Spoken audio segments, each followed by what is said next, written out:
Expedito, comunidade Santa Teresa de Calcutá, que hoje aqui se encontram para celebrar conosco. Hoje nós celebramos o último dia de nossa novena em louvor a Santo Expedito, o santo das causas urgentes, daquele que nos fala hoje.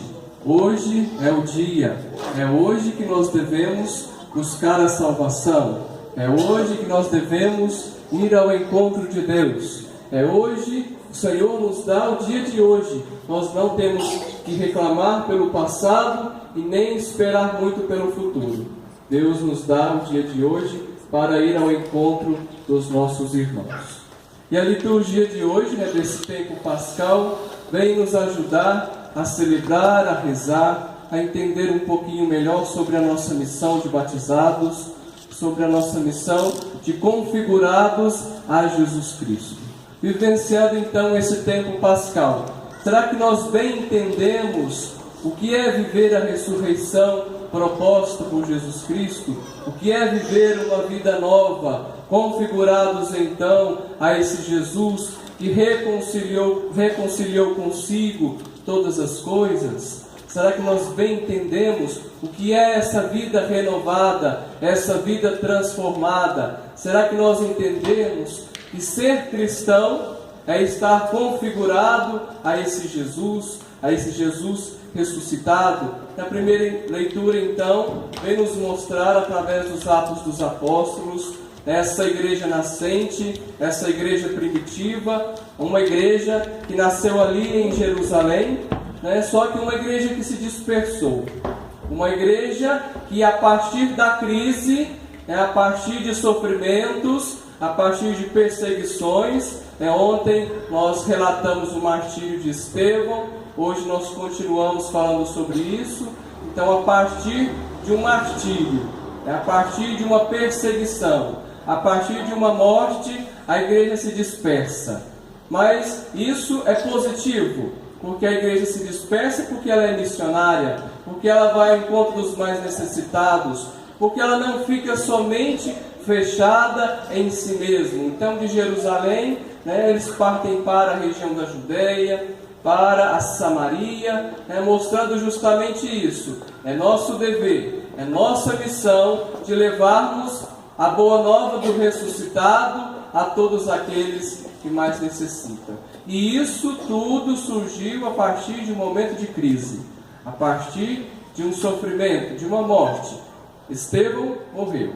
A igreja estava sendo perseguida. Saulo perseguia a igreja. Saulo, que é Paulo, ainda não convertido.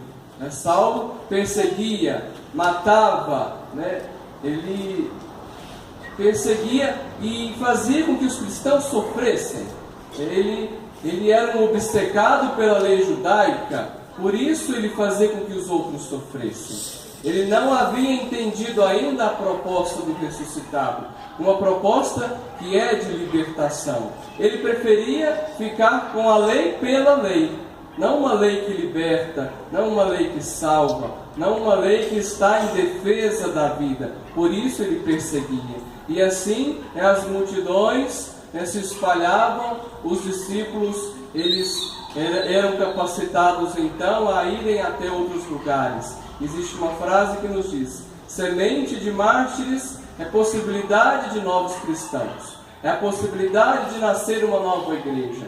E assim hoje também, somente pela perseguição, pelo sofrimento, pelo martírio dos nossos profetas, daqueles que se dispõem a denunciar as injustiças, quando morre alguém assim, quando é perseguido alguém assim, que tem capacidade de falar e de denunciar, a igreja cresce, a igreja propaga-se, e assim foi por toda a história.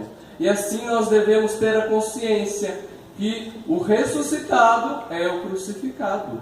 Não adianta nós pensarmos e ficarmos somente com a glória de Jesus ressuscitado, porque a ressurreição de Jesus pressupôs uma paixão e uma morte, pressupôs uma entrega, uma doação total, a tal ponto de se entregar numa cruz.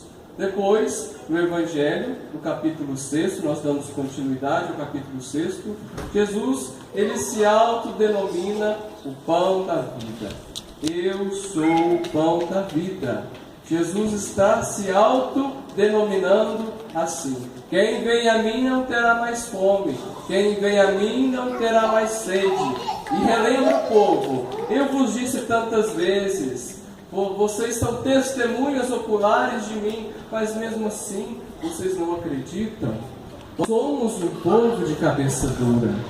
Nós convivemos com o Senhor todos os dias. Nós sabemos das suas maravilhas.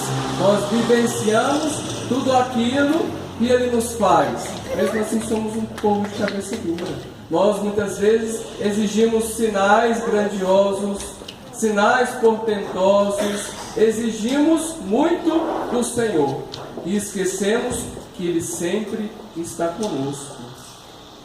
Jesus então vai falar também da vontade daquele que o enviou, para que não se perca nenhum daqueles que chegam até Jesus. Jesus então vem nos afirmar: eu estarei contigo até o fim dos tempos. E todos aqueles que vêm até mim, todos aqueles que acreditam na minha palavra serão salvos. Isso é uma lógica muito simples, mas também muito difícil, né? Basta estarmos com os ouvidos atentos, basta estarmos com os nossos olhos bem abertos, né, para entendermos os sinais dos tempos, para entendermos que o Senhor nunca se afasta de nós, como Ele bem nos disse: eu sou o pão da vida. Então, neste dia em que nós, enquanto comunidade, celebramos, tenhamos sempre isso em mente. O Senhor não nos abandona. Ele se deixou presente no pão, Ele se dá como alimento todos os dias pelo sacramento da Eucaristia. Ele está conosco. Basta abrirmos os nossos olhos. Ele está conosco também por meio dos nossos irmãos. Nós, ao comungarmos, também nos tornamos corpo de Cristo. Esse pão da vida só tem sentido se nós também nos tornarmos, se nós também fizermos parte deste pão em nossas vidas. Se nos alimentarmos dele, né, verdadeiramente, e nos propormos a uma vida renovada, a uma vida transformada em Cristo Jesus. Louvado seja nosso Senhor Jesus Cristo. Amém.